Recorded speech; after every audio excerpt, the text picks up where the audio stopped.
안녕하세요. 늦은 새벽, 오늘따라 유난히 센치해지는 그러한 밤입니다. 다들 바쁘고 힘들게 살아오신 인생이고, 힘들고 어려웠던 시절도 많으셨겠지만, 모두들 가볍게 풀어내시는 모습을 보며, 저 역시 과거의 일을 가볍게 풀어보려 합니다. 저는 상고를 나와 20살에 곧바로 회사에 들어갔습니다. 대학에 갈 형편이 되지 않았기에 당시에는 바로 돈을 벌 수 있음에 감사했죠. 저는 한 중소기업의 사무직으로 일을 시작했는데 말이 좋아 사무직이지. 고등학교를 간신히 졸업한 저는 대졸들의 노예였습니다. 하지만 이러한 비참한 상황에도 봄은 오는지 처음 겪는 경험이었습니다. 꽃, 아니 공기와도 같은 사람이었는데 예쁘다를 넘어서 없으면 죽을 것 같은 평생을 함께할 반려자를 만나게 되었고 결국 그녀와 평생을 함께하고 있으니 그깟 노예 일이 중요한가요? 매일이 행복이지. 당시에 저는 제법 일머리가 좋았고 스스로 자신도 있었어서 주변의 인정도 받았죠. 하지만 능력이 있어도 갓 졸업한 사회초년생 그저 온갖 부서를 다니며 잡일을 했습니다. 당시 안 다녀본 부서가 없을 정도로 불려다니며 그저 여러 팀장들이 부려먹기 쉬운 회사에서 제일 아래의 위치였습니다. 하지만 돈을 벌어야 되니까 하루하루 일을 갈아가며 혹은 그녀와 함께하며 그렇게 버티며 모으니 돈도 제법 쌓이게 되었죠. 3개의 적금을 운용하며 계획한 날짜에 이르게 되면 거의 1억이 제 수중으로 들어올 수 있었고 결혼 계획도 차질이 없었어요. 당시에 1억이라면 정말 큰 돈이지만 다시는 사람을 믿지 않겠노라 다짐하게 된 사건이 여기서 터졌습니다. 초등학교부터 중학교, 고등학교까지 학창시절 전부를 함께한 친구가 있었는데 편의상 영식이라고 부를게요. 직장 생활로 바빠 연락이 안 되던 와중에 저에게 연락이 왔습니다. 오랜만이니 술이나 한잔 하자는 연락이었죠. 몇 년 만에 보는 고향의 친구와의 약속이다 보니 설레고 반갑고 너무나 즐거웠습니다. 하지만 첫 만남부터 표정이 어둡길래 저는 의아했지만 일 때문에 힘든갑다 싶었고 그렇게 몇 차례 술잔이 오간 뒤에 분위기를 잡기 시작하고 얘기를 꺼냈습니다. 갑자기 영식이는 사업 얘기를 하기 시작하더군요. 자신이 정말 좋은 사업 아이디어가 있는데 자금이 부족해서 못한다는 겁니다. 돈만 있으면 당장 돈방석에 앉을 그러한 획기적인 아이디어라면서 한탄을 하길래 아무런 의심 없이 그저 위로해 주었습니다. 기회는 나중에도 또 올 거라고 말이죠. 제 말을 듣는 둥 마는 둥 하더니 본론을 꺼내더군요. 결국에는 자신에게 투자하라 이거였습니다. 지금에서야 냉정한 판단이 가능하지만 24살이었던 저는 너무나 어린 나이여서 정상적인 사고가 조금은 어려웠죠. 친구가 말하는 돈방석 사업의 메커니즘은 정말 돈만 있다면 부자가 될 수 있다는 말에 저도 망상에 빠졌습니다. 너무 멍청했죠. 또 사람을 너무 잘 믿는 바보 같았죠. 아무튼 그렇게 적금을 하나 깨고 1,000만 원이 넘는 금액을 우선 투자했는데 당시에는 아직 남은 적금이 있으니 괜찮겠다고 생각했습니다. 하지만 며칠 뒤에 그 친구가 또 연락이 와서 사업을 진행하면서 돈이 더 필요하다고 했고 저는 무언가에 홀린 듯 다른 적금을 깨고 있었죠. 저는 아직도 그 선택에 피눈물이 납니다. 하지만 결국 크게 성장하지 못하고 사업은 파산되었고 그 친구와는 연락도 만남도 불가능한 채 저의 몇 천만 원의 돈이 공중으로 분해되었답니다. 저는 도저히 맨정신으로 세상을 살 수 없었고 일주일, 아니 2주일, 아니 한 달을 매일 술만 마시면서 취한 채 살았던 것 같습니다. 제가 그렇게 약하고 의지가 부족한 사람은 아니었습니다. 오히려 살려는 의지가 넘쳤지만 목표했던 것이 눈앞에서 사라지고 어느 곳에도 원망을 할 수 없던 그 기분, 당시에는 좌절과 무력감만이 가득했네요. 하지만 그러한 내가 숨을 쉬며 살아갈 수 있었던 이유는 현재의 와이프 덕분인데 언제나 연약하고 약하다고만 생각했던 와이프는 제 자취방에 찾아와 냉정하게 말을 하며 아직 몸뚱아리가 성한데 벌써 인생을 포기하는 거냐고. 돈이 없는 것은 용서되지만 이렇게 사는 모습은 용서할 수 없다는 겁니다. 얼마나 못난이처럼 보였으면 와이프 입에서 이렇게 사는 모습은 용서할 수 없다는 말이 나오게 되었을까요? 막상 과거를 돌아보니 제가 참으로 자만했었음을 깨닫게 되었어요. 맨몸으로 서울에 올라와 맨 땅에 헤딩하던 시절도 있었고, 이 몸 하나로 와이프에게 사랑을 구해야 하던 시절도 있었고, 아직 가장 큰 자산인 몸뚱아리가 남았는데 포기라뇨. 그 이후로 저는 정신을 바짝 차리게 되었습니다. 그래서 회사를 때려치웠는데 여러분들은 여기서 제가 이상하다고 느끼시겠죠? 정신이 나갔다고 생각하시는 분들도 계시겠네요. 정신 차리고 제대로 살아보겠다는 놈이 잘 다니고 있는 회사를 제 발로 나가는 모습을 보셨으니 말이에요. 하지만 회사를 계속 다녔을 경우에 미래를 생각하면 너무나 어두운 미래가 보였는데 어떻게 40 후반에서 50 초반까지 일을 할 수 있을까요? 40 중후반만 되어도 매일이 살얼음판 같을 그곳에서 버틸 수나 있을까요? 매년 20대의 청년들이 저마다의 고학력과 여러 자격증을 가지고 밑에서 치고 올라옵니다. 40대 중반이 되면 저는 한 가정의 기둥인데 아이들 학업으로 인해 가장 돈이 많이 나갈 시기가 그때쯤이잖아요. 와이프와 제 노후 자금도 마련해야 될 나이이기도 하고요. 하지만 그러한 나이에 퇴사를 하게 된다면 평생을 그 일만 하던 저는 어디로 가야 할까요? 저를 받아주기는 할까요? 그래서 와이프와 정말 오래 고민하고 결국 결론을 내렸습니다. 물론 당시에는 결혼을 하지 않았지만 결혼을 진지하게 생각 중이었습니다. 우리가 결혼하고 자식을 낳고 40대 중후반이 된다면 가장 돈이 많이 나갈 시기이고 애들 학업부터 노후 자금까지 있는데 그쯤에는 우리 모두 퇴사를 앞둔 시기일 것이다. 이 말을 들은 와이프 역시 조용히 고개를 끄덕였고 언제나 그 어떠한 순간에라도 제 말에 귀를 기울여주고 존중해주는 와이프이기에 할 수 있던 말인지도 모르겠어요. 사업을 하자라는 제 말에 와이프는 크게 동요를 하지도 않았는데 아마 이 말이 나올 것을 예측했던 것인지 아내는 저에게 나는 당신 믿어. 또 당신의 능력을 믿고 그게 당신을 사랑하게 된 이유고 내 평생을 맡길 수 있겠다라고 생각하게 된 이유야. 라고 하는 겁니다. 저는 눈에서 눈물이 펑펑 흐르기 시작하더라고요. 이 이야기를 꺼내기까지 온갖 생각을 했고 솔직히 헤어지자는 말을 들을 각오까지 하고 그렇게 어렵게 전한 말이었는데 너무나 따뜻하고 행복한 대답을 들어버렸죠. 저는 그때 미래의 아이들 역시 소중하지만 역시 내 인생은 이 여자를 위해 평생을 바치겠노라 결심했습니다. 그날 밤의 대화를 끝으로 저희는 퇴사를 준비했고 새로운 사업인 저희들이 준비한 일은 식당이었습니다. 순댓국집이었는데 동네에 흔한 해장국집이라고 생각하시면 이해가 쉬우실 것 같네요. 하지만 음식 맛에는 자신이 있었습니다. 동네마다 여러 개 있는 흔한 음식집이었지만 맛으로 승부하여 월에 500 정도 수익 낼 자신이 있었거든요.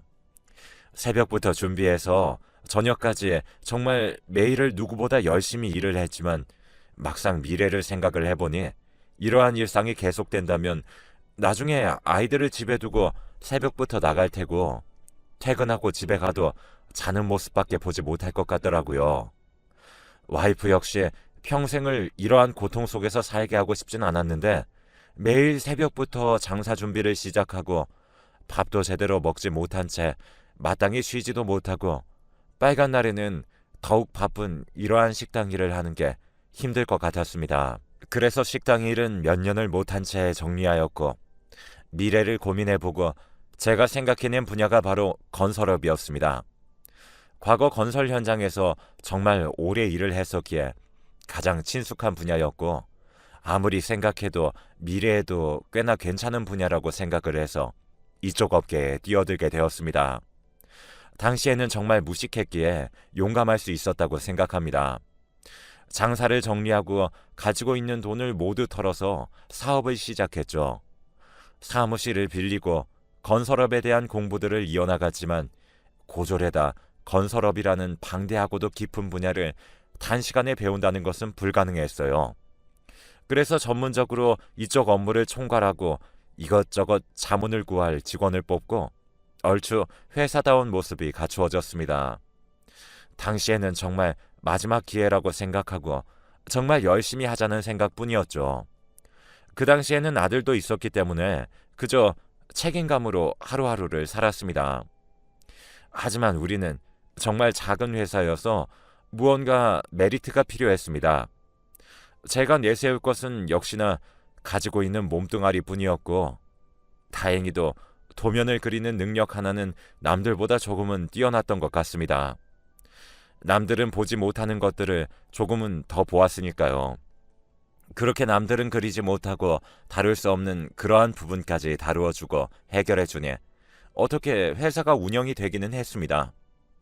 하지만 정말 회사가 운영만 가능한 정도였지 무언가 희망적인 부분은 없었습니다. 직원 급여로 나가는 돈이라도 줄이기 위해 와이프 역시 일을 도와주게 되었습니다. 아이들과 많은 시간을 보내도록 하고 싶었는데 제 능력이 부족하여 그럴 수 없음에 눈물이 났고 창피했지만 회사 사정이 어려웠기에 와이프와 저는 진심으로 일을 열심히 했습니다. 그러다 결국 회사가 파산 직전까지 갔었고 빚이 20억이 넘어버려서 채권자들 전화가 빗발치기 시작했습니다. 이러한 일들이 있게 되자 당시 와이프는 모르는 번호의 전화를 받는 것에 대한 스트레스를 받게 되었고 무서워하기까지 했습니다. 문만 두드려도 경기를 일으켰고 길을 걷다가도 언제 어디선가 빚쟁이들을 만날까 노심초사하였는데 물론 와이프는 말로는 괜찮다고 늘 저를 다독였습니다. 누가 봐도 괜찮지 않아 보였지만 그 상황을 해결할 능력이 없었기에 마음이 너무나 아팠네요. 왜 나 같은 남자를 만나서 이러한 불행을 겪는 것인지 자괴감에 빠지기도 했고요. 하지만 과거처럼 술로 인생을 낭비하진 않았어요. 저는 한 가정의 가장이자 아빠이자 남편인데 이 사실 하나가 저라는 사람을 바꾸었습니다. 학생 시절, 청년 시절의 제 무릎은 너무나 비쌌고 꿇어본 적도 없을 뿐더러 고개는 너무나 빳빳했고 어딜 가나 당당했습니다. 하지만 그때의 제 무릎은 어디서든 쉽게 꿇을 수 있는 그러한 무릎이 되었고 고개는 폴더폰이 되었습니다. 거래처 사장님에게 울며 불며 매달려 보기도 하였고 며칠을 아부 떨며 비위를 맞춰가며 더러운 꼴을 겪어보고 그러한 과정을 거쳐가며 어떻게든 회사를 유지했고 다행히도 회사는 나아지는 기미가 보였습니다. 자존심, 자존감 그런 단어들은 이미 사치에 불과했습니다. 당장 내 자식들과 내 와이프가 우선이었거든요. 아마 지금 아이들에게 이 얘기를 한다면 상당히 놀랄 것입니다. 우리에게 그러한 시절이 있었냐고 하면서 놀랄 게 뻔해요. 와이프와 저 모두 서로 이야기를 하지는 않았지만 암묵적으로 동의한 것이 있습니다. 회사와 밖에서 어떠한 상황 감정을 느끼더라도 그것을 집으로 가져와 아이들에게 보이지 말자며 수십 년간 누구 하나 말을 꺼낸 적이 없어요. 아빠와 엄마이기 전에 사람이기에 가끔은 정말 화나고 힘들고 속상하고 눈물 날 때도 있었습니다. 하지만 그 감정은 언제까지나 우리 부부의 몫이었지 우리 애들에게는 해당 사항이 전혀 없었습니다. 그렇게 울며 불며 온갖 자존심을 버리고 머리를 조아리고 무릎을 꿇은 결과 현재는 그래도 과거보다는 상당히 괜찮은 선까지 올라오게 되었고 현재는 여러 공사 현장을 맡고 있고 이쪽 업계에서는 제법 괜찮은 인지도를 가지고 있어요. 이제부터의 앞길은 평탄할 거라 생각했습니다. 하지만 신은 정말 존재하지 않는 걸까요? 만약 존재한다면 공평하지 않은 걸까요?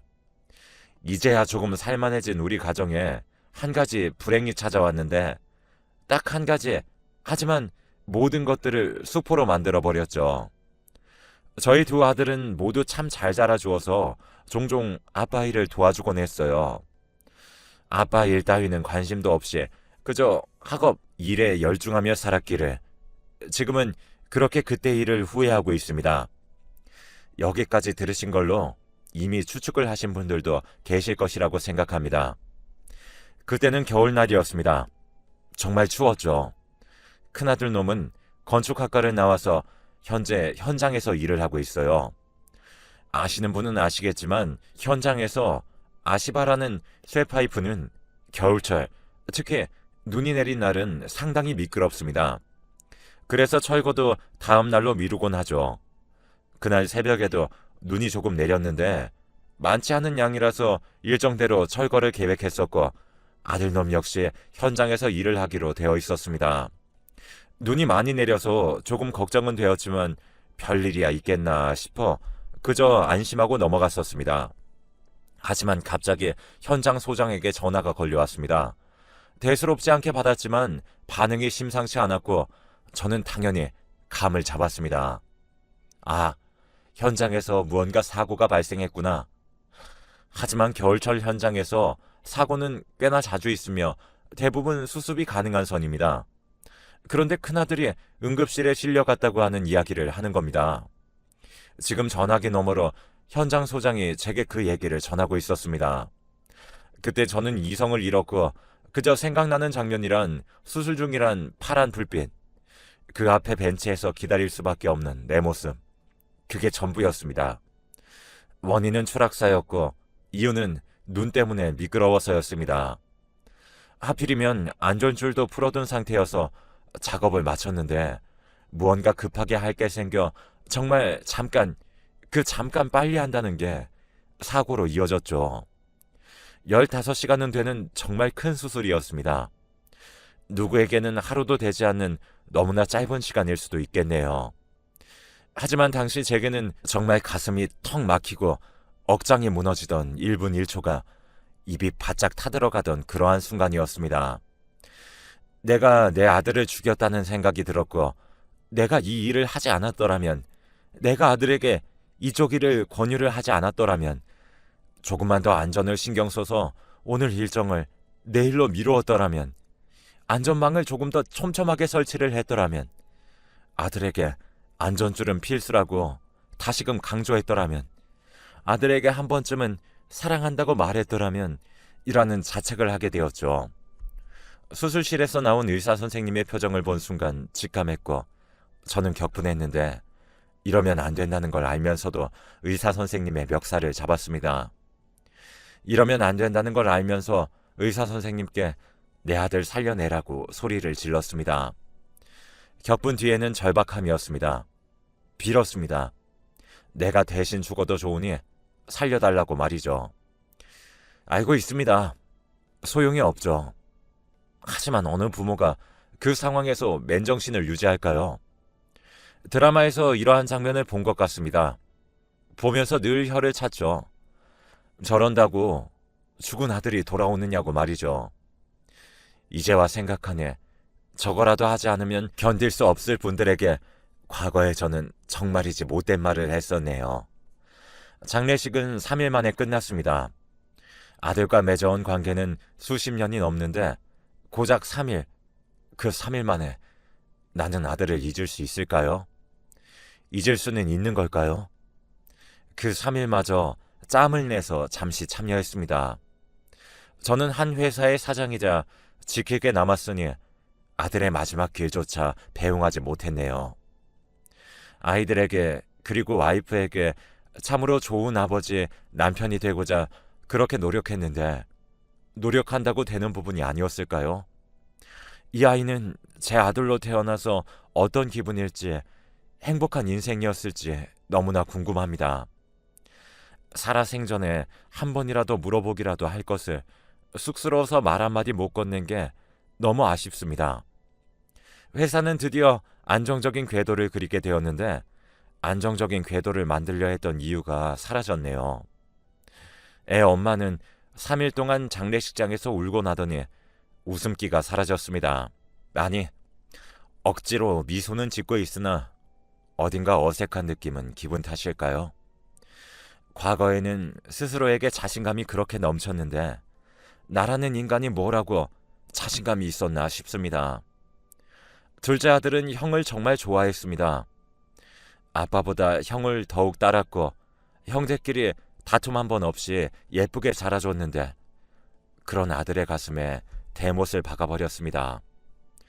둘째는 형과 다르게 참으로 이성적인 아이인데 그렇게 아이처럼 우는 둘째의 모습은 처음 봤네요.